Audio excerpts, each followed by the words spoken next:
여러분 미칠 것 같은 고민 다들 있으시죠? 혼자 고민하지 마세요. 그 고민 우리 모두의 것이니까요. 김태형 상담소 나를 미치게 하는 것들을 시작하겠습니다. 아. 반갑습니다. 김맹구입니다. 안녕하세요. 신성미입니다. 네, 안녕하세요. 심리학자 김태형입니다. 네, 오늘 아쉽게도 김태형 상담소 나를 미치게 하는 것들 마지막 방송이 되겠습니다. 마지막 방송이라는 공지를 해서 그런데 지난주 조회수가 많이 올랐더라고요. 네, 아쉬운 마음에 시청을 많이 해주신 것 같은데요. 네, 아쉽다는 뭐 댓글들도 많이 남겨주셨는데 다시 좋은 기회로 만나 뵙겠습니다. 오늘 마지막 방송 시작하겠습니다. 지난 방송 댓글 소개는 오늘은 생략을 하고요. 주되게는 이제 사회 분석 몇 개와 함께 사실은 이 마지막 방송 기획한 이유이기도 한데요. 그들은 왜 극단적일까? 책을 못 끝내가지고 네. 책은 마무리하고 끝내야 마무리까지 된다. 한다. 네. 그래서 주되게는 그 책 내용이 될 것 같습니다.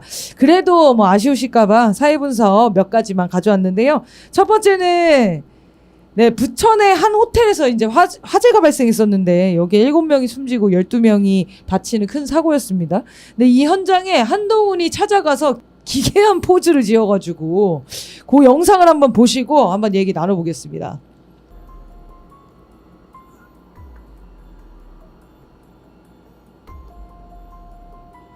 노래도 기괴하네.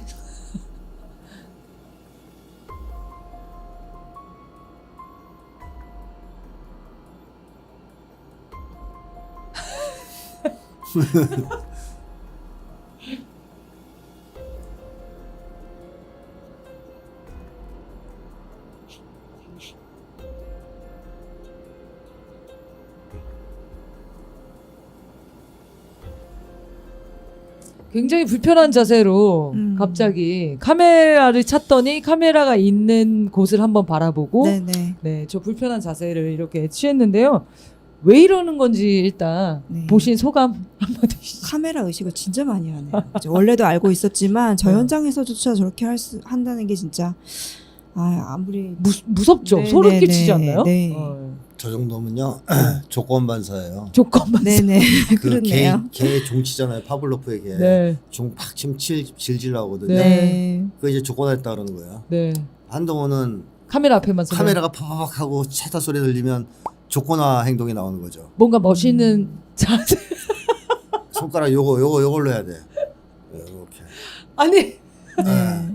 아니면 뭐 책 껍질을 깐다든가. 그러니까. 뭐 뭔가 네. 포즈를 취하는 멋있어 네. 보이는 포즈를 취하는 조건반사다. 조건반사. 네. 그렇지 않고서는 사실 잘 이해가 안 되죠. 일단 자세 자체가 예. 평상시에 하기 어려운 자세기도 하고 그죠. 그 순간적으로 어떻게 그런 포즈를 취해야 될지 생각한다는 게 무의식 반응이라고 봐야 되잖아요. 그렇죠. 네, 저 정도면은. 뭐 책상에 있으면 이거 팔을 여기다 대니까 그렇죠. 이렇게 되거든요. 네. 근데 서서 공중에서 이렇게 자기 손으로 받치고 오. 그리고 잠깐 이럴 수는 있지. 이게 손발이 좀 불안정한 네, 네. 상태인 사람들은 이게 팔짱을 끼거나 네, 이렇게 네. 되잖아요.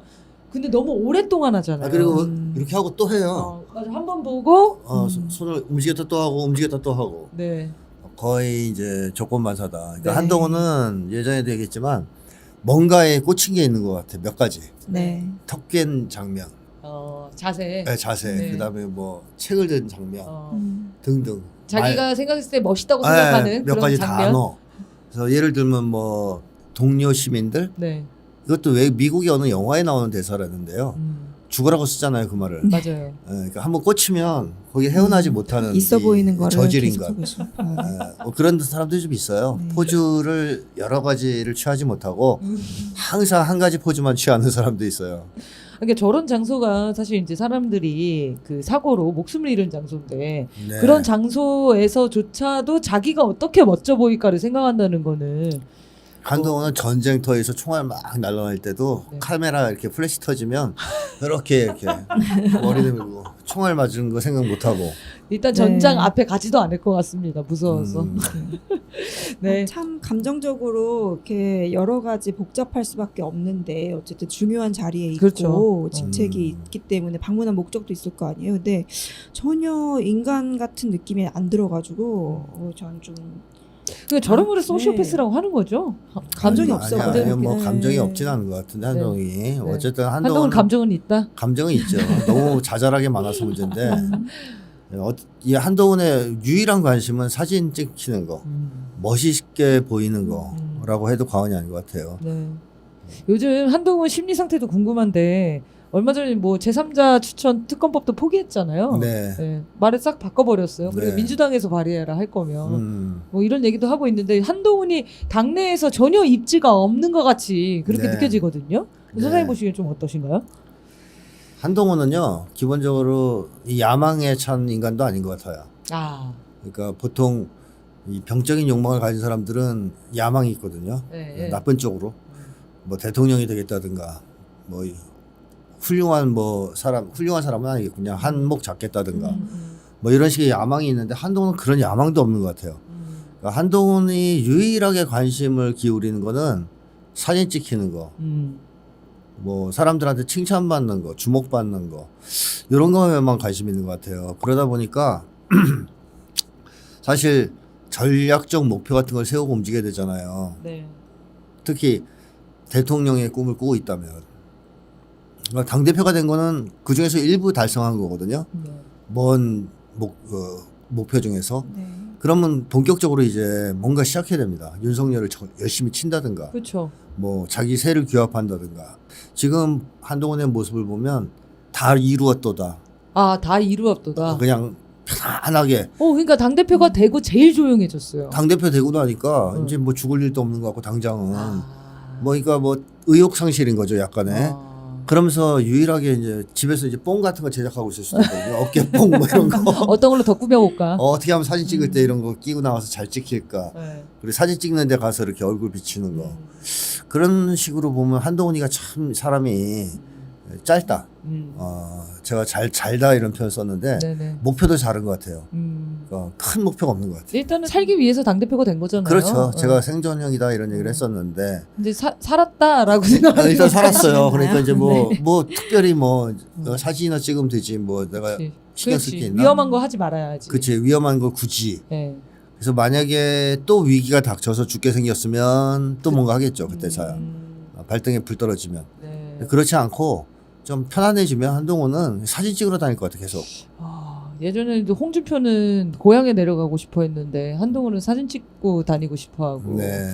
각자의 욕망들이 있네요. 그런 부분에서는 윤석열이 뭐 한동훈을 가만히 냅둘 것 같진 않은데 그러니까 자극은 사실은 하지 한동훈이 않겠습니까? 지금 윤석열하고 각을 바짝 세워야 되거든요. 네, 시간 별로 없거든요. 네. 근데 그냥 당대표 됐다고 헬렐레 팔렐레 지금. 한동훈을 미는 세력도 있었던 거잖아요. 네. 근데 그 세력의 힘이 약해졌다. 이렇게 생각해 볼 수는 없을까요? 그 세력의 힘은 여전한데 네. 또 뭐 밀고 있는데 한동훈이 기대에 부응을 못하는 거죠. 한동훈은 늘 역할을 잘 못하네. 네. 알려줘도 조중동에서 매일매일 공지를 때렸잖아요. 역할극에 대본도 주고 네. 역할도 주고 했는데 전혀 그 역할을 수행을 못했었는데 여전히 거기서 헤어나올 방법이 없네요. 옛날에 삼국지에 보면 그 유비가 좀 그렇잖아요. 제갈공명이 막 가르쳐줘가지고 뭘 하나 성을 하나 먹었다 쳐요. 네. 그러면 이제 앉아가지고 속꼬리로 모자 만들고 맨날. 저도 약간 제갈공명이 막 가서 뭐 하는 거냐 화내고 더 막, 해야 되는데. 네. 뭔가를 더 움직여야 되는데 그치, 이제 이거 그치. 이제 발판 삼았어. 네. 뭐 다 됐다는 듯이 앉아가지고 탱자 세워라 내워라. 그러니까 장비 열받아가지고 막 떠나가려 그러고요. 그 다음에 뭐 제갈공명도 화가 나겠죠 당연히. 네. 그래서 그런 장면들이 여러 차례 나오고 네. 이을국 선생은 그것 때문에 만약에 제갈공명이 없었으면 유비는 말 한 장에 앉아서 넓적다리 뭐 살만 쪘을 것이다. 뭐 그런 식으로 막 화를 내고 이을국 선생이. 그럼 한동훈도 약간 그런 거일 수 있겠다. 그러니까 주변에서 계속 부추겨가지고 너 더 할 수 있잖아. 그쵸. 근데 그게 확고한 응원이 되면 열심히 하는데 그렇죠. 자기가 좀 자신이 없어. 네. 그러면 일단 시간 때우기. 그렇죠. 유비처럼 뭐 그러네요. 이제 사진이나 찍고 네. 이제 현대판 유비랄까. 네. 유비는 근데 착하긴 하지. 그래요. 예, 한동훈은 심성이라도 있었는데. 한동훈은 나쁜 놈이잖아요. 네. 저도 한동훈한테 그런 비슷한 느낌을 받는 거예요. 그래요? 그러니까 지금 할 일을 뭘 해야 되는지 모르고 있는 느낌이 요즘 들어 좀 드는 건데 원래 짜여진 전략판에서 그냥 이렇게 밀어줄 때 막 호응이 있고 할 때는 자기가 그 뭐 이제 뭐 막 열심히 어깨뽕으로 할 수 네. 있는데 그 다음에 실제로 어떤 일을 수행해야 될 때는 지금 거의 어떤 걸 해야 되는지 되게 당혹스러운 상태인가 이런 표정처럼 보여가지고 또 좀 저런 캐릭터가 또 저는 있네. 근데 그게 주변에서 어쨌든 전략도 알려주고 막 그런 참모들이 있을 거 아니에요. 네. 이렇게 하셔야 된다. 지금은 이걸 해야 됩니다. 네. 근데 그걸 안 한다고 봐야 되나요? 아니면 한동훈이 무서워한다고 봐야 되는 건가요? 둘 다 무서워서 안 하는 있겠죠. 건가? 무서운 것도 있겠죠. 네. 근데 안 하는 측면도 있어요. 예를 들면 그 화재 현장에도 가라고 누가 했을 거예요, 분명히. 네, 그렇죠. 저런 데 가서 당대표 됐는데 진지하게 뭐 관찰하는 모습도 보여주고 해야 돼. 네. 근데 갔는데 사진 찍으니까 자동으로 이게 올라오는 거거든요, 지금. 네. 그래서 논란을 자초하는. 네. 그리고서 이제 기분 좋아하는 사진 찍었다고. 아니 오늘도 저기 어. 국회에서 여야 의원들 저기 축구 대회가 있었어요. 거기에 이제 한동훈이 앉아 있더라고요. 근데 사실 당 대표면은 적극적으로 대화를 하고 뭐 이렇게 그렇죠. 해야 되는 기대가 거잖아요. 네. 근데 약간 느낌이 왕따 당하는 그 사람처럼 축구도 안 뛰고 그 테이블에 앉아가지고 오는 사람들 대화하고 좀 이런 느낌이더라고요. 축구는 못 뛰죠. 왜 못 뛰죠? 헤딩을 못 하는데. 벗겨지니까. 큰일 나죠.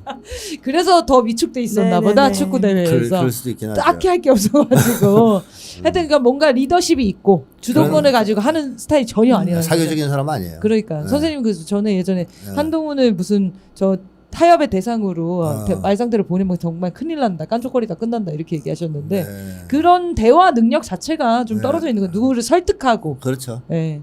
그러니 그런 사람이 당대표에 있으니까 자꾸 국힘당도 답답하겠습니다. 네, 어쨌든 한동훈 얘기 저희 방송에서는 이제 마지막으로 다뤄봤고요. 자, 두 번째 얘기해 주시죠. 네, 윤석열이 계엄을 선포할 수도 있다 이런 얘기가 좀 나오고 있어요. 박근혜 탄핵 당시에도 군에서 계엄 준비를 했던 것이 드러난 적이 있었죠. 근데 그만큼 윤석열이 곧 있을 탄핵 정국에 대비해서 계엄을 준비할 가능성이 높아지고 있는 것 같은데요. 이후 정국이 좀 어떻게 흘러갈지 사실 되게 긴장되는 때에 방송을 네. 마치게 돼서 좀 걱정되는데 네. 좀 어떨까요? 계엄령? 저도 오늘 아침에 막 그 얘기 하고 왔거든요, 사실. 계엄령을 추진할 것 같다는 거, 추진할 것 있다, 뭐 실행 단계에 들어섰다, 이런 건 많은 분들이 얘기를 하고 있죠. 네. 처음에 그런 얘기 꺼냈을 때만 해도 너무 뭘 너무 그러겠어. 나가는 거 아니냐 네. 이런 식의 반응들이 있었는데 최근에는 많은 분들이 공감을 하시는 것 같아요. 특히 김영현이를 국방부 장관에 임명한 거 네. 이것이 이제 계엄의 전조 아니냐 이렇게 네. 이제 보시는 분들이 많죠. 저도 예전부터 계속 윤석열은 힘으로 문제를 해결하려고 할 것이다. 그러니까 계엄 같은 거죠. 근데 문제는 한국에서 특별한 이유가 없는데 계엄을 선포했을 때 성공하기가 어렵다는 게 문제입니다. 그러니까 지금 같은 시기에 갑자기 윤석열이 기자회견 열어서 계엄을 선포한다? 네. 민주당에서 당연히 반대할 거 아닙니까? 국민들도 반대하고. 그리고 군대가 호응할 거라고도 예상하기 어려워요. 그런 그것도 경우에. 큰 문제죠. 명분이 없으니까. 네. 그래서 윤석열은 반드시 이 계엄을 선포할 만한 꺼리를. 충격적인 네. 사건, 위기 상황 이런 걸 조성하려고 할 겁니다. 네. 그게 제일 걱정이 되는 문제겠죠. 그래서 현재 윤석열이 전쟁을 도발할 가능성이 높다라고 다들 보는 거 아니에요. 네. 근데 이게 많은 분들이 그런 얘기를 하시잖아요. 미국이 이걸 허락할 리가 없지 않느냐. 그렇죠. 네. 지금 전쟁하기가 어려우니까. 그러니까 미국이 북과 전면 전쟁을 하는 것을 뭐 기본적으로 부담스러워 한다는 것은 당연합니다. 왜냐하면 핵 보유국이 됐기 때문에 미국과 북이 전면 전쟁을 벌이게 되면 미국 본토에 핵 공격이 가해질 거고요. 그걸 막을 수 없다는 것을 여러 명이 얘기하고 있어요. 미국 쪽에서. 네. 따라서 미국이 북과 전면전을 할 생각은 당연히 없을 거라고 봅니다. 근데 한 가지 확실한 것은요. 지금 대북 비라살포 네. 이거 미국 허락 없이 못 하거든요. 또 하나 대북 확성기 방송도 미국의 허락 없이 못 합니다. 지난번에 미국 허락 없이 했다가 아주 그냥 2시간 만에 강제 종료당하는 네. 불려갔다 치욕을 겪은 적이 있죠. 불려와서 그죠 막 찾아와서 2명이 대사하고 주한미군 사령관이 혼냈잖아요 신원식이를. 네. 그래서 2시간 만에 껐는데 지금은 하루 종일 틀고 있거든요. 네. 매일매일 틀고 있어요. 이 두 가지를 허락했다는 것은 분명해요 미국이. 그럼 그걸 허락했을 때 북쪽에서 확성기를 계속 틀면 새로운 대응을 하겠다. 뭐 처참한 대가를 기대하라. 뭐 각오하라. 이런 식의 강경한 발언들을 했었어요. 그러면 신원식도 얘기했듯이 뭔가 강력한 도발 남쪽에서 볼 때 북쪽에서의 행동, 반응이 나올 거라고 예상할 수 있습니다. 그걸 예상할 수 있는데도 불구하고 미국이 두 가지를 허락했다는 거거든요. 그러니까 이걸 보면 미국이 마음 먹었다. 전면전까지는 바라지 않겠지만 네. 국지전 정도는 허락한 거 아니냐. 아, 윤석열에게. 그렇게 봐야 될 것 같습니다. 미국도 오판을 하네요. 오판을 하는 큰일 거죠. 났네. 오판을 하는 거죠. 네. 근데 이제 문제는 북이 아무 반응이 없어요. 네. 무반응. 무대응으로 일관하고 있습니다. 그러니까 이제 청와대 이런 데서, 아니 청와대래, 용산 대통령실 이런 데서 당황해 하잖아요. 네, 그래서 계속 입장 내요. 왜 대응이 없냐. 왜 대응이 없냐고 막 그러잖아요. 분명히 이 정도 하면 대응을 해야 되는데 왜 대응을 안 하지? 그러니까 북쪽에서 지금 일일이 반응을 안 하고 가만히 있어요. 그러니까 미국도 당황하고 있을 겁니다. 소규모 충돌은 예상했을 거란 말이에요. 근데 안 하고 있어요. 그래서 이게 이제 그럼 아무 일도 없이 계속 이렇게 진행될 거냐? 저는 그럴 것 같지는 않고요. 네. 북쪽에서 지금은 말로 뭐라고 할 땐 지났다고 보고 반응을 안 하는 것 같거든요.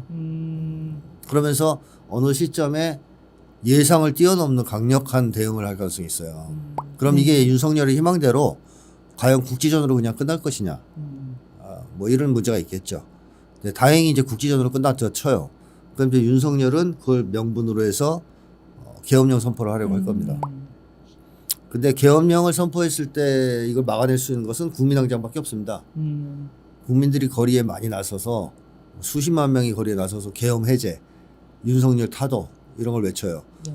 그러면 결국 군인들을 동원해서 뭐 시민들을 향해서 국민들을 향해서 총을 쏘든가 강경 진압을 해야 되는데 군인들이 과연 협조할까? 그 정도의 항쟁이 벌어지면 거기에 대해서 저는 좀 어렵지 않느냐. 그 군부 내에 지금 윤석열한테 충성하는 사람이 정말 극소수일 것 같고 얼마나 부글부글하겠어요. 그래서 안에서. 중요 요직은 아마 충암고 라인 같은 걸 깔았을 겁니다. 말 잘 듣는 사람으로. 방첩사 사령관도 충암사거든요. 쫙 깔아놨어요.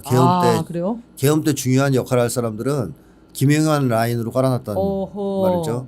준비를 하고 있네요. 네네, 준비를 하고 있어요. 그리고 경찰 기동대도 원래 지방에서 관할하던 기동대를 다 중앙으로 좀 관할을 옮겼답니다. 네. 네, 중앙으로 모으는. 네. 그러니까 이제 계엄 대비를 위한 행동들을 착착하고 있다는 정보들이 있어요.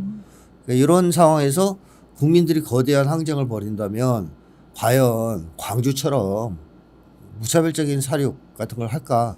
저는 그러긴 좀 어렵지 않느냐.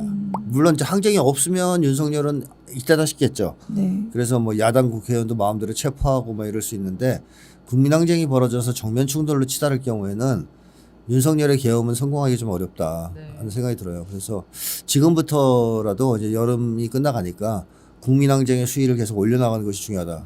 그러니까 국민들이 압도적인 힘을 보여주지 않으면 멈춰 세우기가 어려운 상황인 것 같은데 네. 저는 북한이 조용한 게 뭐가 무섭냐면 진짜 전쟁 전야 같은 느낌 있잖아요. 그러니까 짜잘하게 대응하지 않고 이 국지전을 쟤네가 도발하려고 하는 거라는 걸 알고 있을 거 아니에요? 그러면은 그렇죠. 북한의 계속 공개적인 주장은 전면전할 거라는 거였잖아요.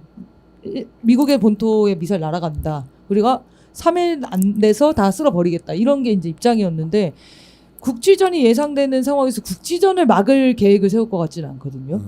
그걸로 통해서 큰 전면전을 준비하는 그런 흐름으로 가고 있는 게 아닌가? 그런 게 불안해지네요.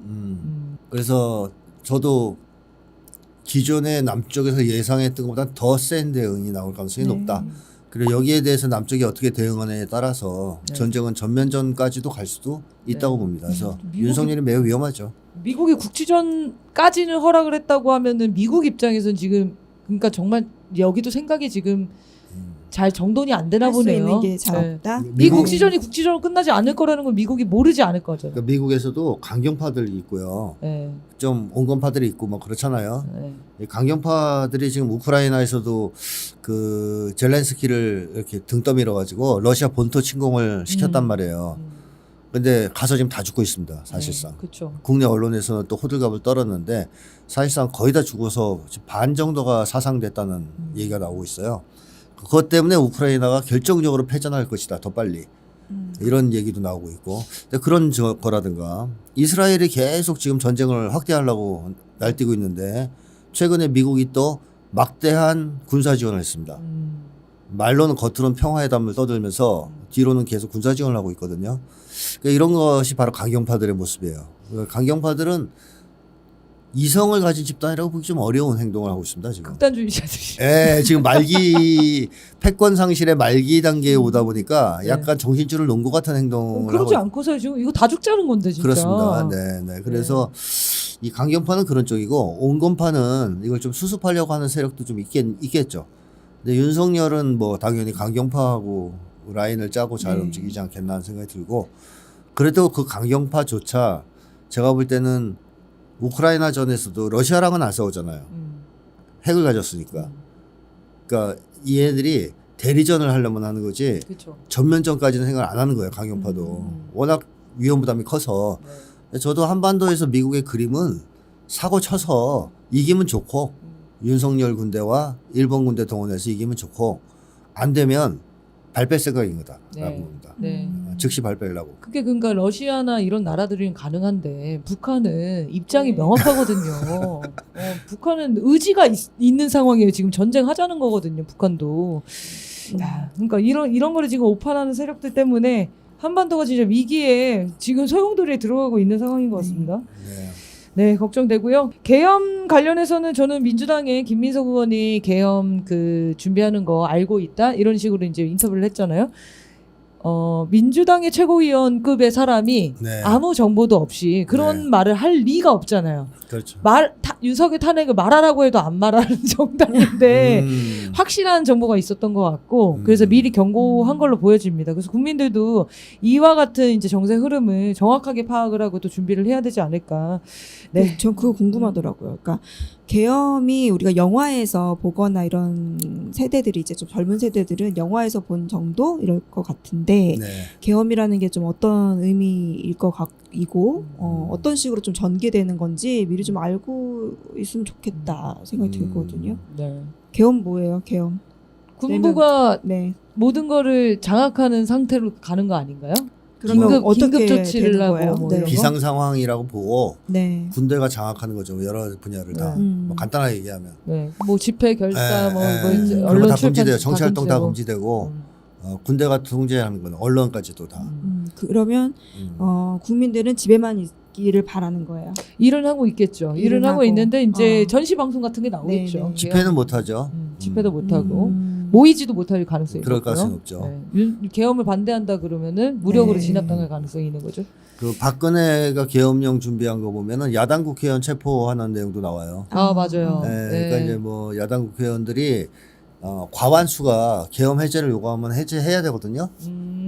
그러면 민주당이 과반이 넘잖아요. 네. 그러면 계엄을 선포해봤자 민주당이 해제하라 그러면 해제해야 된단 말이에요. 네. 그러면 민주당 국회의원들이 계엄 해제를 못하게 만들어야 되지 않습니까? 그래서 야당 체포회의가 나오는 거예요. 야당 국회의원 체포회의가 나오는 건데 명분이 있어야 돼요. 그것도 명분 없이 하면 그건 계엄법도 위반이기 때문에 네. 반국가 세력 윤석열이 계속 그걸 떠들잖아요. 전쟁 초기에 반국가 세력이 북과 결합해서 할 거니까 사전에 어떻게 해야 되느니 뭐니 떠들잖아요. 네. 그게 이제 윤석열식의 명분이죠. 야당 국회의원들을 체포해서 체포하기 위해서. 과반수를 못 넘게 그러니까 네. 계엄을 저지시키지 못하게 만들려고 할 가능성이 높다. 그러네요. 그다음에 뭐 언론 같은 거 다 통폐합. 국회 해산될 우리는 수도 미리 있고요? 그만두고 있지만 이제 만약에 계속 하고 있었다면 계엄령 떨어지면 이런 거 못 해요. 먼저 피하긴 했네요. 어차피 다른 방송에서 다시 만나기 때문에 네. 가능성 없는데요. 어쨌든 심각한 전국으로 흘러가고 있고 하반기가 아마 진짜 폭풍 전야 같은 전국이 될 것 같습니다. 그래서 촛불이 굉장히 중요하다는 생각이 들고요. 국민들이 항쟁을 지금 본격적으로 시작하지 않으면은 내년 되면은 나라가 일본이랑 통폐할 가능성도 있거든요, 지금. 또 한일 압박이 될 가능성도 지금 이런 얘기들도 계속 나오고 있는 상황인데 어쨌든 하반기 안에 충격적인 사건 이걸 일으키려고 윤석열이 계속 시도를 할 거고 제일 그거- 위험한 건 11월 달 전까지 11월 전 대선 전까지 대선전? 미 대선. 미국 대선. 아 미국 네. 대선. 아, 네네. 지금 언론에서는 뭐 해리스가 이긴다는 식으로 계속 떠들고 있지만 사실은 그렇지 않아요. 트럼프가 그래요? 될 가능성도 아니 해리스가 막 역전하고 있다고 막 나오던데? 그게 이제 미국 언론 베끼는 거고요. 야, 이거 또 속았어. 그 미국 언론들은 거의 다 친민주당이에요. 아 거의 대부분이. 그래서 여론 조작을 하는 거군요. 막 띄우기를 하고 어. 있는데 지금 뭐 사실상 트럼프가 조금이라도 더 우세한 편이다. 아니면 최소한 박빙이다라고 봐야지. 이거 뭐 해리스가 다 잡았다? 이겼다 이건 말도 안 되는 소리입니다. 그래서 11월에 트럼프가 될 가능성을 배제할 수 없어요. 네. 윤석열 입장에서는 트럼프 되면 진짜 큰일 나는 거거든요. 그렇기 때문에 아마 사고를 친다면 네. 11월 전에 치지 않겠느냐. 그러니까 이제 9월, 10월까지가 매우 위험하게 하겠죠. 네.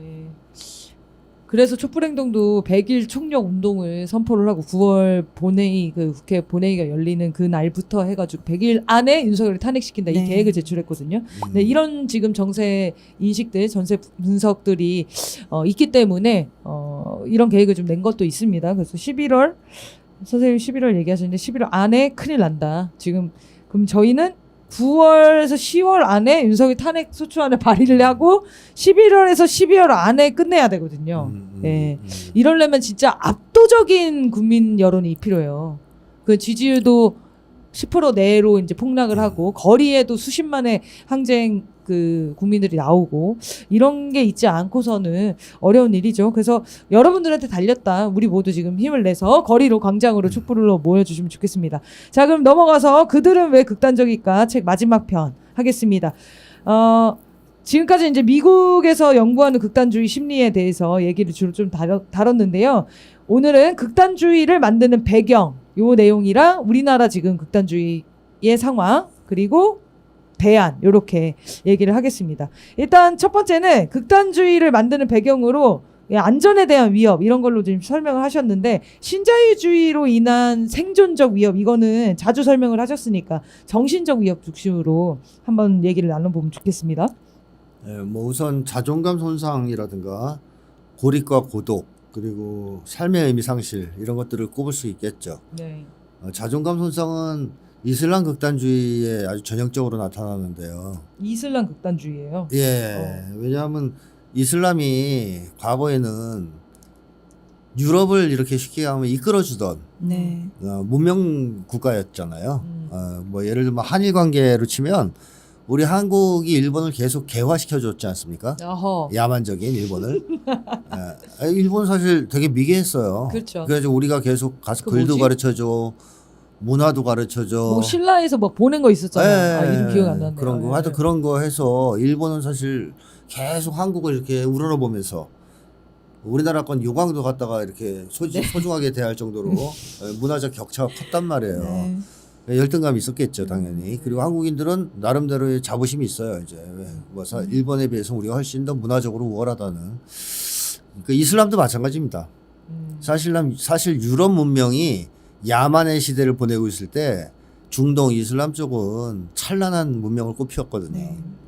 그래서 유럽 사람들은 중동 가면 막 침 질질 흘리면서 너무 멋있어서 화려하고 뭐 향신료에서부터 비단에서부터 심지어는 뭐 지식까지 유럽에서는 맥이 끊겼던 지식이 중동에서 다 축적이 돼 있었어요, 도서관에. 그래서 고대 그리스 로마 시절 특히 예를 들면 아리스토텔레스 뭐 이런 사람들이 쓴 책 있잖아요. 그게 유럽에서는 삭제됐었거든요, 야만의 시대로 들어가면서. 그거 다 중동에 있다가 다시 들어온 거예요. 유럽 르네상스 시기에. 그러니까 이런 정도로 중동이 압도적으로 문화적으로 우수한 이런 관계였다. 한마디로 유럽은 야만, 중동은 문명 이런 식으로 살아왔단 말이에요. 네. 그러다가 갑자기 바뀝니다, 이게. 근세에 와서 우리가 일본에게 식민지 되던 시기랑 같아요. 그러니까 유럽 애들이 그 대포랑 이런 걸 만든 거죠. 무기. 네. 그래서 선진적인 무기를 만들어 가지고 들어와 가지고 다 죽이고 뭐 이러면서 유럽의 지배를 받기 시작합니다. 여기서 자존감이 엄청나게 손상되죠. 이 이슬람 사람들이. 그래서 사실 이슬람 근본주의는 그 잃어버린 자존감을 되찾기 위한 운동이라고 해도 과언이 아니에요. 우리가 저놈들한테, 저 미개한 놈들한테 이런 거죠. 한국인들도 사실은 일본의 식민 지배를 받을 때 그런 걸 느꼈거든요. 네. 우리가 저놈들한테 지배를 받다니. 다른 것도 아니고 뭐 존심상해. 그래서 해방 이후에 한국 사람들이 열심히 경제 성장에 올인한 것도 그런 것도 있어요. 일본에게 이겨보려고. 일본에 뒤질 수 없다. 뭐 민족적 자존심 이런 게 있는 거죠. 그래서 근본주의가 이런 자존감 손상을 상당히 이제 배경으로 한다라고 했을 때 오늘날의 한국인들 특히 이제 청년들이 자존감이 많이 낮잖아요. 그러다 보니까 이 자존감을 만회하거나 보상하기 위해서 극단주의에 빠지는 경향이 좀 더 많아질 수 있죠. 그래서 그게 하나의 원인이고요. 또 하나 이제 고립과 고독도 극단주의의 배경이 될 수 있는데요. 안전에 대한 위협은 고립됐을 때, 즉 혼자일 때 가장 커지죠. 그러네요. 극대화됩니다.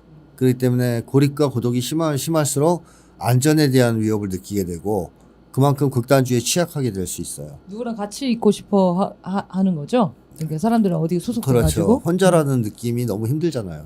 근데 극단주의 조직들이 보통 소속감을 줘요. 뭐라고 똘똘 줍니까? 뭉치는 느낌을 주잖아요. 거기 소속돼 네. 처음엔 잘해줘요. 그러니까 광신도 집단 다 그렇거든요. 음. 뭐 그 도를 믿습니까 이런 사람들도 처음에 잘해주잖아요. 네. 그 신천지 이런 데도 처음에 되게 잘해준다 그럽니다. 장난 아니죠 거기는. 예, 5명당 1명이 붙어가지고. 네 붙어가지고. 어. 5명당 1명이 아니라 1명당 5명이 다섯 명이. 붙어가지고. 그러니까 그런 식으로 하면 이 사람들이 외로워 죽었는데 아무도 나한테 손을 내밀지 않는데 그 손을 내밀어서 잘해준단 말이에요.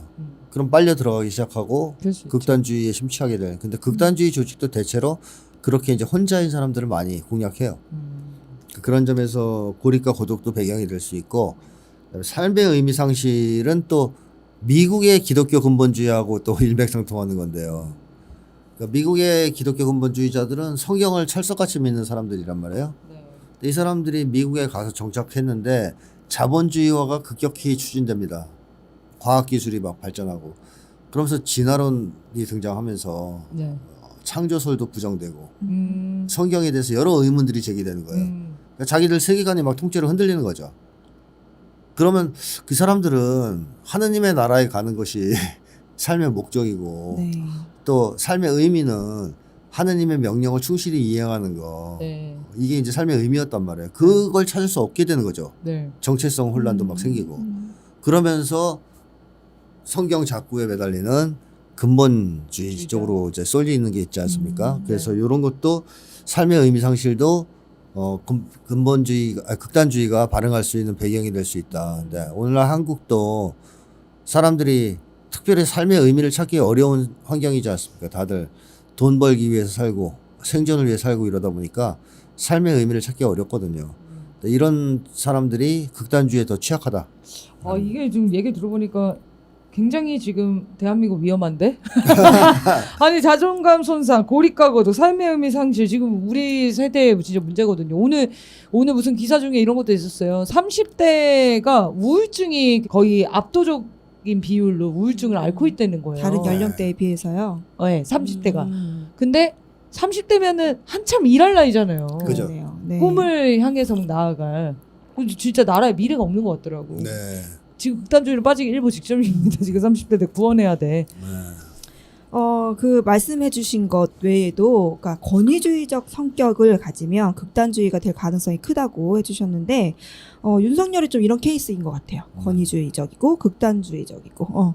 그러면 권위주의적인 성격은 어떻게 극단주의적인 것으로 가는지 좀 설명해 주시겠어요? 권위주의적 성격의 특징 중에 하나가 힘을 과시하는 거란 말이에요. 힘을 과시. 그러니까 윤석열은 사람들 모아놓고 1시간 회의 시간에 95분을 떠드는 걸 즐겨요. 네. 그게 1시간인데 95분. 50분. 그러니까 1시간 59분. 1시간 50분. 네. 1시간에 59분을 떠드는 거. 혼자 떠드는. 그게 왜 그러냐면 주둥이질을 좋아해서 그런 게 아니고 얘는 그 압도적인 시간 자기 혼자 떠들어도 되는 것을 힘을 과시하는 거로 생각하는 거예요. 그리고 재벌들 불러다가 신발에 술 따라주고선 다 마셔 원샷. 그래서 네. 오바이트 하는 모습 보면 쾌감을 느낀 놈에. 네. 그래 내가 봐봐 재벌들도 다 나한테 솔솔 기잖아. 내가 최고야. 뭐 이렇게. 그러니까 힘을 과시하고 이런 힘을 확인하는 데서 쾌감을 느끼는 사람들이 권위주의적 성격자거든요. 그러니까 이 사람들은 당연히 약자를 괴롭힐 수밖에 없어요. 그렇지 않습니까? 네, 그렇죠. 당연히 만만한 사람은 약자니까 약자를 학대하고 공격하는 성향이 굉장히 강할 수밖에 없죠. 따라서 극단주의와 일맥상통하는 겁니다. 약자를 공격하는. 여기에 이제 취약한 것이고 또 한 가지는 이 권위주의적 성격자들은 세계관 자체가 약육강식의 세계관을 갖고 있는 사람들이에요. 그러니까 서열 동물의 세계관을 가지고 있는 사람들이에요. 힘센 사람이 뭐 당연히 서열이 높아지는 거고 아랫사람 괴롭히고 학대하는 건 당연한 거지. 이렇게 생각하는 사람들이란 말이죠. 네. 근데 이 약육강식의 세계관이 있다는 얘기는 결국 세상을 단순하게 두 개로 본다는 겁니다. 강자와 약자로. 그러니까 윤석열은 이 지구촌의 나라들을 볼 때 딱 이렇게 구분한 거예요. 강국과 약소국. 네. 네, 자기는 강국의 끝에 매달려 있는 사람. 그래서 미국, 일본은 강국, 북한은 약소국 이렇게 보는 거거든요. 네. 국내에서도 자기는 강자, 나머지는 다 약자 이렇게 보는 거고. 그러니까 세상을 극단적인 이분법으로 봐요. 흑백 논리를 가지고. 근데 이게 바로 극단주의의 특징하고 똑같잖아요. 네. 극단주의가 그렇게 보거든요. 베타성? 네, 베타성과 일맥상통하는 거죠.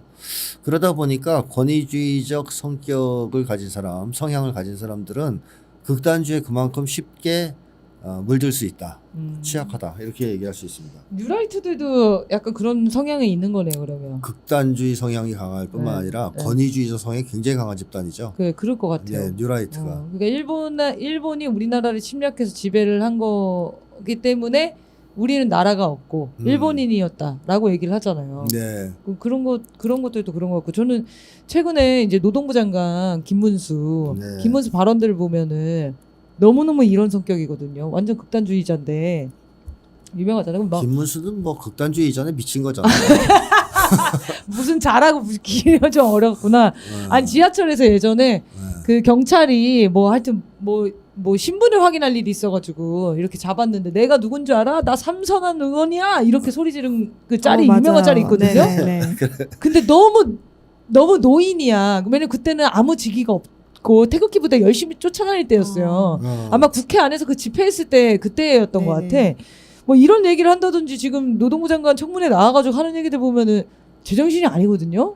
그냥 극단주의자가 아니라 제정신이 아니라고 봐야 되는 거죠. 그렇죠. 네네네. 아니 김문수는 이 배신과 변절을 하는 과정에서 네. 정신이 완전히 파괴된 충격이. 사람이라고 봐야 돼요. 네. 옛날에 그런 적도 있어요. 윤석열한테 뻘건 윤석열, 맞아요. 뻘건 검찰청. 네. 그래가지고 거기 장악됐다고. 그때만 해도 윤석열을 반국가 세력으로 빨갱이로 보던 사람입니다. 네. 그래가지고 그걸 국회 청문회 때 누가 틀어줬잖아요. 아 그래요. 국힘당 사람들이 있는 데서 지금 이렇게 생각하시는 분인데 어떻게 생각하시냐고 막 물어봤거든. 어. 하여튼 김문수는 좀 약간 진짜 정신 좀 파괴된 것 같긴 한데 권위주의적 성격들이 극단주의로 빠질 가능성이 높다. 이 얘기를 해주셨고요. 극단주의를 부추기는 세력들도 있거든요. 예, 이 사람들이 극단주의를 통해서 얻는 것이 뭔지가 또 궁금해요. 이게 왜냐하면 극단주의가 이렇게 자극하고 커질수록 돌고 돌아서 결국 자기도 공격을 받는 거 아닙니까? 사회가 그렇게 돌아가잖아요, 결국에는. 그걸 대표적으로 보여준 게 바로 미국이죠. 그렇죠. 미국이 제국주의 국가입니다. 뭐 제국주의 국가 중에서도 뭐 대장인데요. 제국주의 국가의 대표적인 통치 기법이 뭡니까? 폭력, 착취, 분할 통치죠. 분할 통치. 디바이드 앤드 룰인가요? 나눠서 지배한다. 그래서 분할 통치 기법.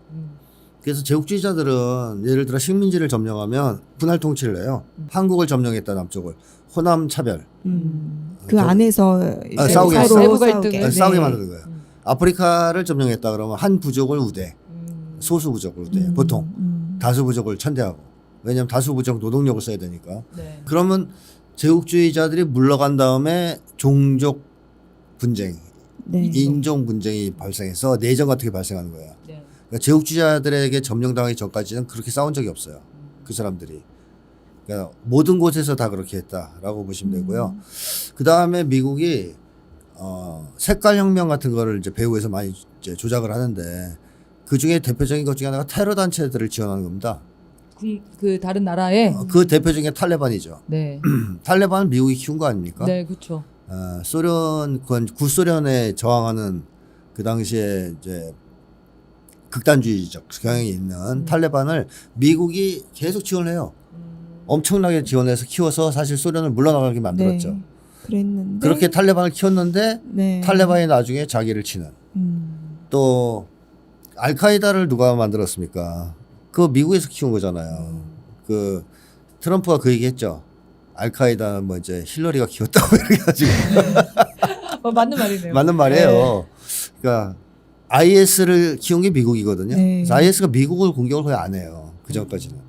그러다가 이제 쓸모가 없어져서 좀 버리고 치우려고 그러니까 IS가 반격. 돌변해가지고 네. 반격하는 당연히 그런 거 아니에요? 네네. 그러면? 통제를 벗어나기도 합니다. 네. 너무 키워서. 이제 그런 세력들이 극단주의 세력이 많습니다. 그러니까 이게 다 사실은 제국주의자들이 특히 이제 미국이 많이 만든 세력이다 이런 거고요. 그 다음에 국내적으로 보면 희생양 만들기가 굉장히 유효한 통치 수단이에요. 희생양 만들기. 적을 만들어서 화살을 글로 돌리는 거죠. 분노의 화살을. 그러니까 자 너희가 이렇게 힘들고 어려운 것은 우리 자본가들 때문이 아니고 저 유대인들 때문이야. 뭐 이민자들 때문이야. 이민자들 때문이야. 뭐 이렇게 하는 거죠. 아니면 뭐 전기차 때문이야. 뭐 이렇게. 전기차 때문이야. 전기차 포비아도 있다 그러더라고요. 그래서 맞아 맞아. 그런 식으로 희생양을 계속 만들어서 약자를 공격하도록 유도하는 것도 지배층의 하나의 주요한 통치 수단입니다. 그래서 이 개인 간 집단 간 갈등 이런 것들을 고조시키면 배타성을 특징으로 하는 집단주의 성이 강해지고요. 이럴수록 갈등과 혐오는 더 심해져요. 네. 그러면 또 극단주의가 또 더 심해지는 악순환에 네, 들어가게 되고 돌아가네요. 네. 이게 나중에는 9.11 테러 같은 식으로 터질 수도 있는 것이죠. 그렇죠. 예. 그러니까 이게 이거를 세력을 부추기는 사람들 예를 들면 이제 미국을 예시를 드셨는데 일시적인 그 이득을 얻는 거잖아요. 결국에는 마지막에는 이 극단주의자들이 많아지면 많아질수록 결국 분쟁과 이런 것들은 더 유발될 수밖에 없는 거고 통합은 네. 어려워지는 거고 정치 더 어려워질 거 아닙니까? 네. 그게 단순한 거예요. 그러니까 그 시기만 생각하는 거예요, 이 사람들은. 얘들은 그것보다 이익이 많다고 생각하는 거고요. 그거보다 이익이 많다고 그다음에 생각한다고요? 또 하나 예를 들면 미국에서 총기를 갖고 갈기는 사람도 극단주의자라고 볼 수 있잖아요. 네, 근데 그 총기에 맞는 사람은 보통 사람들이지 네. 부자들은 안 맞아요. 부자들은 경호원들이 있거든요. 방탄차도 있고. 네. 그러니까 얘들은 자기들은 괜찮으면 상관없다고 생각하는 사람들이 죽건 말건 주로 이제 상관이 독점 없군요. 자본가들이기 때문에 극단주의를 부추겼을 때 자기네한테 피해가 나한테는 올 별 필요 없다 거라고는 이렇게 생각 생각하는 안 거죠. 하는 거죠. 알겠습니다. 네, 한국의 극단주의도 이제 몇 가지 말씀해주셨는데 약자에 대한 혐오라든지 광신적인 사대주의 집단이라든지 뭐 이런 거 말씀해주셨어요. 네, 요즘에 특히 젊은층에서 이런 경향이 많이 일어나는 것 같다 이런 의견들이 있으신데요. 뭐 한국 부모들에 대해서도 이런 극단주의가 있다 이런 말씀해주셨는데 좀 설명 있으시겠어요? 네, 그런 얘기하면 또 기분 나빠하실 부모님들? 부모들도 있긴 네. 있겠지만 부모들한테 어떤- 극단주의가 있다. 어떤 극단적이죠 부모들? 발언이. 근데 극단주의 특징이 배타성, 광신, 강요잖아요. 네.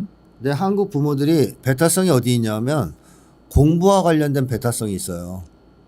어떻게 들어요? 공부 못하는 자식에 대한 배타성. 인정해주지 않고 밀어내는 인간 취급하지 않고. 사랑을 주지 않는 심할 경우에 때리기도 하는. 그렇죠. 예, 그리고 공부 잘하면 막 품고 이게 배타성 아니에요? 그러네요. 예, 그래서 공부를 못하는 자식에 대한 배타성이 강하다. 그리고 또 하나 광신도 있어요. 한국 부모들이 그런 행동을 하는 이면에는 물질주의적 행복론 같은 게 있잖아요. 돈만 있으면 행복할 수 있어. 돈이 최고야. 뭐 한마디로 공부 못해서 좋은 대학 못 가고 나중에 좋은 직장 못 구하고 돈 많이 못 벌면 불행할 거야. 이거는 사실 미신입니다. 심리학 연구에 의해서도 전혀 지지받지 못하는 미신인데 이걸 굳게 믿고 있죠. 그러면 합리적 근거가 없는데 믿는 거 아니에요. 광신적 경향 아닙니까? 네. 전 이게 미신을 믿고 있다고 계속 얘기하는데요. 광신적 성향이 있다. 그 점에서 벗어나려고 하지 않는. 그 다음에 마지막으로 자식이 원하는 인생이 아니라 부모가 원하는 인생. 부모가 괜찮다고 생각하는 인생을 자식한테 강요하는 성향이 굉장히 강하죠. 그래서 강요도 굉장히 많다. 자식에 대해서. 그러니까 광신 강요 이거는 이해가 됐는데 배타성이 뭘까 이거였거든요. 네. 근데 말씀하신 거 이해가 되네요. 그렇죠. 자식을 그냥 무조건 인간은 다 품어야 되는데 공부 못하는 자식은 안 품잖아요. 그러네요. 네. 네. 그래서 이제 젊은 세대 안에서도 이 부모들의 영향이 계속 대물림되고 있는 것 같은데요. 요즘에 이제 아이들의 엄마 혐오 엄마 혐오가 엄청 심각하다. 물론 이제 아빠 혐오도 있는데 엄마 혐오가 더 크게 지금 드러나고 있어요. 여기서 예시로 든 거는 이제 엄마와 관련된 욕 이런 것들이 되게 많은데 이 엄마와 관련된 욕은 사실 뭐 여성 혐오적인 그런 부분들도 예전 시대는 좀 그런 의미가 좀 더 컸던 것 같거든요. 근데 선생님 좀 지금 시대의 엄마 욕들에 대해서는 좀 다르게 느끼시는 것 같아요. 그래서 엄마를 혐오하는 게 계속 확장이 되면은 정말 이 아이들한테 어떤 영향을 끼치는지 요거 좀 해설을 좀 해주십시오. 뭐 예전에 그 엄마를 이렇게 까는 카페들이 만들어진 적이 있잖아요. 지금도 있는지 모르겠어요. 초등학생들 카페. 초등학생들이 만든 카페? 예. 자기 엄마를 까는? 엄마들을 까는. 와. 예. 그래서 그게 몰라서. 한때 사회 문제가 된 적이 야, 있었는데 그래요? 지금은 이제 그 수준을 넘어서서 엄마와 관련된 욕이 입에 붙어 있어요. 청소년들 사이에. 아, 그렇죠. 초등학생부터 청소년기까지. 대표적인 욕이 니에미. 니미 줄여서 니미라고 하는. 니에미. 그게 이제 엄마를 붙이는 거죠. 그러니까 엄마가 붙으면 욕에 다. 욕으로 써요. 엄마라는 그 사람을 되게 안 좋게 생각하기 때문에 그게 욕이라고 생각하는 거죠. 그렇죠. 네. 그래서 심지어 그런 풍경도 있다 그래요. 학교에서 발표 시간에 어떤 아이가 나와서 자기 어머니를 좋게 얘기하잖아요. 그럼 다 웃는다는 거예요. 깔깔대면서. 어머. 심각하네요. 이해를 못하는 거죠. 심각하네요. 어머니가 좋을 수 있다는 걸. 네. 그러니까 왜 이렇게 됐냐면 한국 사회에서의 역할 분담이라는 게 있어요. 아버지는 돈 버는 기계로 살겠다. 이게 이제 아버지 역할이죠. 그래서 돈을 열심히 벌어옵니다. 이제 나와서 온갖 수모를 겪으면서도. 그리고 자식 교육에 대해서는 아내에게 맡기죠. 그 대신 둘 사이에는 건 합의가 있는 거예요. 네가 돈을 열심히 버는 한 난 집에서 애들을 좋은 대학 보내겠다. 괴롭혀서. 이렇게 두 가지 합의가 있는 거예요. 그래서 아버지는 노터치거든요. 애들에 대해서 대체로. 아이들 입장에서 아버지는 그냥 관심 밖의 인간이에요. 접촉도 많죠. 더 안타까운데 더 안타까워. 당장 자기한테 와서 압박을 가하지는 않으니까. 네. 그러니까 뭐 관심 바뀌고 어머니와 부딪혀요 계속. 왜냐 어머니가 그 역할을 해내지 못하면 남편한테 당하게 돼 있어요. 돈 벌어 내가 이렇게 돈 벌어왔는데 고생하면서 돈 벌어오는데 너 집에서 하는 게 뭐야? 애 성적이 왜 이래? 유명한 말이죠. 너 집에서 하는 게 뭐야? 그러니까 그렇게 될 가능성이 네. 있기 때문에 어머니들은 사활을 걸고 아이들 공부를 시키려고 합니다. 게다가 한국에서는 어머니들이 서로 만나잖아요. 그러면 서열이 매겨지는데 그 서열은 물론 경제적으로 잘 사냐 못 사냐도 있겠죠. 근데 또 하나 어머니의 서열을 결정하는 중요한 요인은 자식이 공부를 잘하냐 못하냐예요. 그걸 앞서가는 게 그쵸. 있다고 하죠. 네. 경제력을 앞서는 게 아이의 이제 네. 학교가 어디냐, 그렇죠. 등수가 몇 등이냐. 예를 들어서 이제 경제적으로 엄마가 난 압구정동 살아요. 근데 이제 대학은 후진대 갔다. 근데 조금 못 사는 동네지만 엄마가 서울대 아들이. 목에 딱 들어가는 거죠. 그럼 이제 그 아임 그거 유행했잖아요. 서울대 부모님들 스티커. 그런 거 이제 네네. 붙이고 다니는 그러니까 거죠. 이렇게 되니까 엄마들이 사회생활할 때 사람들한테 받는 평가, 그다음에 존중 이게 자식의 성적과 또 공부와 직결돼 있습니다. 그러니까 엄마들 입장에서 또 애들을 잡을 수밖에 없어요. 뭐 의식적으로 그러진 않을 수 있지만 무의식적으로 그러다 보니까 집에서 주로 악역을 담당해서 자식들을 쪼우고 괴롭히는 건 엄마가 하게 돼요. 그러니까 아이들 입장에서는 당장 자기를 괴롭히는 건 엄마거든요. 아빠는 지금 어디 있는지 모르겠고 잘 안 보이고.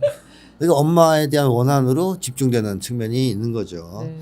그래서 기본적으로 엄마가 나쁜 쪽의 용어로 쓰이고 있다는 자체가 비극 아니겠습니까? 네, 그렇죠. 예전에 저희 세대만 해도 어머니 그러면 다 좋은 의미로 쓰였거든요.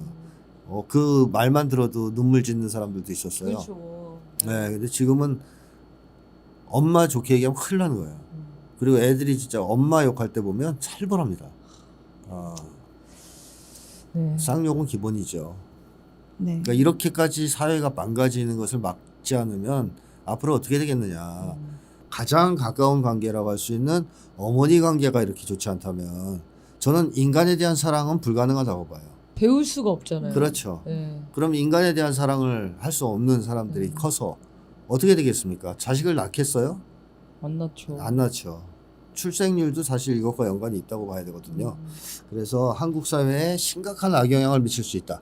어려서부터 사람들의 정신 건강을 파괴하는 그런 역할을 할 수 있다. 아, 이게 근데 진짜 심각하네요. 엄마를 혐오한다는 거는, 그러니까 다른 사람들을 혐오해도 원래 가족은 챙기잖아요. 가족은 안전하고 가족 이기주의가 나올 정도고 뭐 이런 게 있는데, 엄마랑 보내는 시간이 사실은 한 몇 살까지는 계속 엄마랑 보내죠? 보통 초등학교 유년기까지는 넘어서까지는 하잖아요. 네, 청소년기 가서도 사실 영향력은 대단해요. 그럼 최초의 진짜 인간 관계인데 거의 그렇죠. 그 사람이 제일 혐오하는 사람이 돼버리면 네. 네, 걱정이네요. 아, 네. 그러면 이 극단주의를 이제 없애는 방법에 대해서 얘기를 해주셔야 우리가 마음이라도 조금 편할 것 같아요. 극단주의를 없애려면 극단주의의 원인부터 없애면 되겠죠. 안전한 사회를 만드는 게 제일 중요합니다. 안전하지 않다는 느낌이 극단주의가 발생하는 가장 큰 원인이기 때문에 안전한 사회를 만들어야 된다. 그러면 어떤 사회가 안전한 사회냐? 실제적인 위협으로부터 해방된 사회. 가장 큰 위협은 뭘까요? 생존. 생존 불안하니까요. 네. 그렇죠. 먹고 사는 문제. 30대들의 우울증이 극심한 것도 저는 그 먹고 사는 문제와 큰 관련이 있다고 봅니다. 청년 실업률이 엄청나고 네. 지금 뭐 저희 집 애들도 다 백수예요. 취업에 아무 뜻이 없어요. 그러니까 이런 상황이 이제 계속되고 있다면 청년들이 어떻게 기분이 좋아질 수 있겠어요? 자, 그래서 생존 불안 많은 한국인들이 겪고 있는 이 문제가 해결돼야 된다. 네. 뭐 예를 들면 기본소득이라든가 뭐 이런 걸 통해서 해결돼야 되겠고, 또 하나는 정신적인 위협으로부터도 해방이 돼야 되겠죠. 그 무시당한 거, 차별당한 거 이런 것들이 해결돼야 됩니다. 그러려면 불평등 문제가 이제 해결돼야 됩니다. 특히 계급 간 불평등 문제만이 아니고 개인 간 불평등 문제. 개인들끼리 서로 싸우면서 경쟁하면서 차별하고 무시하고 상처 주는 이런 개인 간 극단적인 경쟁 이런 것들을 빨리 끝내고 개인 간 불평등 문제를 해결을 해야 된다. 이런 것이 어렵다. 이런 것이 한국 사회에서 중요한 과제. 네. 근데 이거는 사실 엄청나게 어려운 건 아니에요. 그 기본소득 같은 걸 통해서 국가가 개인의 생존을 보장해 주면서 개인 간 불평등을 해소하자고 요구하면 대부분은 동의할 겁니다. 그러니까 격차를 줄이자 이런 얘기를 하는 거죠. 네. 근데 지금은 줄이자 그러면 난리가 나죠. 근데 생존 불안이 없는 상태에서 줄이자 그러면 상당수의 사람들이 동의할 가능성이 있어요. 네. 예. 그러니까 이렇게까지 뭐 크게 걱정할 게 없는데 먹고 사는 게 네. 내가 이렇게까지 싸우면서 남들하고 경쟁하면서 피곤하게 살고 싶지 않다. 이런 사람들 굉장히 많거든요. 전 다수라고 생각해요. 그렇기 때문에 생존 불안만 해결돼도 사실상의 속도가 엄청 빨리 붙겠네요. 네네네. 존중 불안을 해결하는 문제, 개인 간 불평등을 해결하는 문제는 엄청난 속도가 붙을 겁니다. 그래서 그런 쪽으로 가야 되겠고요. 그다음에 또 하나 해결책은 기층 민주주의를 강화해야 된다. 그래서 제가 해석의 기층 민주주의는 현장 민주주의라고도 할 수 있는데요. 한국 사회는 그런 얘기가 있잖아요. 대통령 바꾸기가 CEO 바꾸기보다 더 쉽다. 항쟁의 민족단네. 실제로 그랬네요. 그러니까 이제 그렇죠. 대통령이 CEO를 우리가 어떻게 네. 바꿔? 네. 대통령 마음에 안 들면 이렇게 몰려나가서 맞지. 탄핵하고 그러면 바꿀 수 있는데 삼성의 이건희는 내가 어떻게 바꿔요? 이재용 못 바꿔요. 생각도 안 해봤어요. 또 그리고 우리 회사 재단 이사장 못 바꾸는 거예요. 네. 병원 이사장도 못 바꿔요. 그러니까 이 말단에서 내가 직장 생활을 하는 곳 있잖아요. 사회생활을 하는 곳에 있는 그 짱들의 네. 권위주의적 조직 운영 네. 또는 비민주적 조직 운영은 막을 수가 없어요. 보통 자기가 뛰쳐나가죠. 자기가 그만두죠. 네. 더러워서 내가 그만두지. 그래서 거리에 나와서 대통령만 바꿔 나가는 거. 정치가 민주주의가 더 발전이 많이 됐어. 근데 이렇게 되면은 결국 사람들은 뭐가 되냐면 거리에 나와서는 역사의 주인이요, 뭐 민주주의의 주인인데 직장에 가면 노예 생활을 해요, 계속. 네. 눈치 보면서. 그래서 거리로 더 나오시는 것도 있어요. 그런 것도 있죠. 그런가요? 왜냐면 여기는 되게 자부심 넘치고 막 어. 자긍심이 넘치는데 음. 그 회사 일을 해서는 그렇지가 않잖아요. 그러니까 어. 그래서 그 돈을 촛불에 쓰는 게 엄청 자부심인 거예요. 음. 그게 내가 일하는 가치가 되셨더라고요. 그래서 사실은 우리는 형식적인 민주주의가 많이 진전됐다는 것은 대통령을 바꿀 수 있는 자유가 있다 뭐 이런 거랑 통하는 건데 문제는 우리 회사 CEO를 못 바꾼다는 거 아니에요? 실제 현장 속속들이는 그렇죠. 부족하다. 내가 생활하고 있는 현장, 직장 이런 데서의 민주주의는 거의 실현된 게 없다. 한마디로 거기는 마음대로 한다. 네. 그래서 학교도 사학재단 이런 데는요. 재단에 있는 그 사람들이 마음대로 해요. 맞아요. 학교 운영을. 거의 그렇죠. 선생님 노예예요, 노예. 그러니까 이런 식의 운영이 되는 곳에서 무슨 사람들이 안전에 대한 위험 같은 거를 느끼지 않고 편하게 살겠어요. 극단주의가 발흥할 수밖에 없죠. 그래서 저는 우리가 형식적 민주주의는 쟁취했지만 실질적인 민주주의를 쟁취하지 못했다. 그래서 학교든 기업이든 다 민주적으로 운영해야 된다. 거기에 참여하는 구성원들이 주인이 돼서. 그런 모델들이 있습니다. 북유럽이나 독일 같은데. 네. 그런 걸 잘 참조해서 그런 쪽으로 나가야 된다. 최소한 노동조합의 힘이라도 강화돼야 됩니다. 네. 자, 그다음에 마지막으로 국가 공동체가 재건돼야 됩니다. 각 부분별로 조그마한 집단이 만들어져서 사람들이 뭐 소속감을 느끼고 또 사이좋게 지내는 것도 중요하지만 국가적 차원에서의 공동체가 재건되지 않는다면 즉 사람들이 각이한 집단으로 분할돼서 싸운다면 그런다면은 저는 극단주의 퇴치돼 이럴 수 없다고 봐요.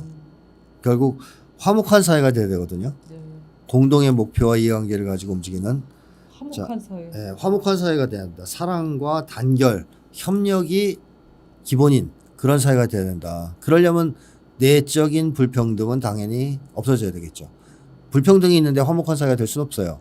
그렇지 않습니까? 그러니까 불평등이 없어지고 사람들이 모두가 각 개인을 챙겨주는 국가가 개인의 생존을 챙겨주는 또 그러면 또 거꾸로 각 개인은 국가와 공동체를 생각하는 그러한 화목한 그런 국가 공동체가 재건되어야 된다. 근데 그렇게 될 때 극단주의는 발을 붙일 수가 없게 되겠죠. 극단주의도 다 사랑으로 품어주실 것 같아. 이게 바꿔줄 수 있을 것 같아요. 누가 그러면. 극단주의를 하겠어요? 그런 사회에서. 아니, 정신적으로 문제가 있을 수 있잖아요. 아까 김문수처럼 지금 정신이 파괴된 사람. 김문수는 이제 섬에 따로 유배시켜야 돼요. 김문수도 이런 화목한 사회가 오면은 해결이 됩니까? 정신적으로? 아니, 너무 망가져서 안 돼요. 너무 안 돼요? 이 사람들은 안 되는 거구나. 정신질환은 돌아오지 못하는 다리가 있어요. 아, 어느 시점을 넘어서면 파괴돼서 예. 상황이 좋아도 돌아오지 회복이 안 돼요? 회복이 안 돼요. 그런 단계를 넘어가지 않도록 조심해야 됩니다. 네, 그러니까 관리를 해줘야겠네요. 그냥 그 그렇죠. 상태에. 그래서 정신건강이 나빠지는 게 계속 방치하면 너무 위험해요. 나중에 그 비용이 만만치 않고 과연 되돌리는 것이 가능하냐 싶을 정도로 어렵거든요. 네. 김문수는 섬에 보내야 된다니까. 그러니까 김문수 같은 사람만 모아서 섬에 하나 이렇게 넣어주는 거예요. 저는 그런 걸 항상 꿈꿔왔어요. 그리고 거기서 또 강한 사람이 또 권위주의 성격 네. 강한 사람이 또 이렇게 줄 세우고 이런 나르시스트 거 아니에요? 넣어주고 사진기 들고 한동훈도 가고 원희룡 뭐 홍준표 뭐 다 하는 거죠. 근데 그런 사람들은 서로를 혐오하죠. 네. 막 미친 듯이 싸우겠죠 또. 아, 저는 이제 화목한 사회 이거 얘기를 하니까 우리가 화목한 사회를 경험을 해왔잖아요, 계속. 네. 60년대, 70년대, 80년대 지나가면서 신자유주의 이전 세대에는. 그러니까 돌아가고자 하는 상이 있지 않습니까? 네. 그러니까 만약에 이 말씀하신 불평등 문제들이 법적, 제도적으로, 구조적으로 해결이 되면은 그 돌아가는 속도도 굉장히 빠를 것 그럼요. 같아요. 예. 왜냐하면 사람들은 화목하게 지내길 바라지. 그렇죠. 갈등을 바라는 사람이 누가 있어요? 네, 누가 있어요. 윤석열조차 바라지 않을 거예요, 사실상. 윤석열도 그래서 김건희랑 화목하게 지내고 싶어서 말 열심히 듣는 거. 예. 네, 우리 사회가 바꿀 수 있다라고 생각을 해주셔야 될 것 같습니다. 요즘의 사람들이 진짜 한국 사회 답 없다. 그래서 진짜 이민 많이 가시잖아요. 근데 이민 가도 다른 나라 다 똑같아요. 근데 어쨌든 우리나라가 저는 그나마 전 세계에서 그래도 가능성이 더 높은 네. 민족 아닌가? 그러니까 우리는 좀 DNA가 좀 내재되어 겪어본 있으니까 것들이 있어가지고. 네. 가능성 정치적인 민주주의 수준도 높고 구조개혁, 사회개혁도 사실 정확한 방향과 집단만 있으면 밀고 나갈 수 있는 거잖아요. 국민들도 그런 의식이 높으니까. 아니, 오징어 게임만 안 시키면 돼요. 그러니까 사람들을 시키고. 오징어 게임에 네. 밀어놓고 착해지라고 얘기한 게 말이 되냐고요. 그거를 안 시킬 수 있으려면은 일단 민주적인 정권이 그렇죠. 네, 제도를 보완을 하고 이제 바꿔 나가야겠죠. 네. 정권 교체가 가장 1번 우리의 목표인 것 같습니다. 자, 그러면 오늘 여기까지 해서 와, 그들은 왜 극단적일까? 오래 했습니다. 네, 책 한번 꼭 구입해서 읽어 보시고요. 오늘 방송을 이렇게 마무리하겠습니다. 그동안 김태형 상담소 나를 미치게 하는 것들을 시청해 주신 여러분 진심으로 감사드립니다. 그리고 우리 두 분 선생님께도 감사드립니다. 오늘 마지막 방송 이렇게 마치고요. 다음에 기회가 되면 다시 찾아뵙겠습니다. 고맙습니다.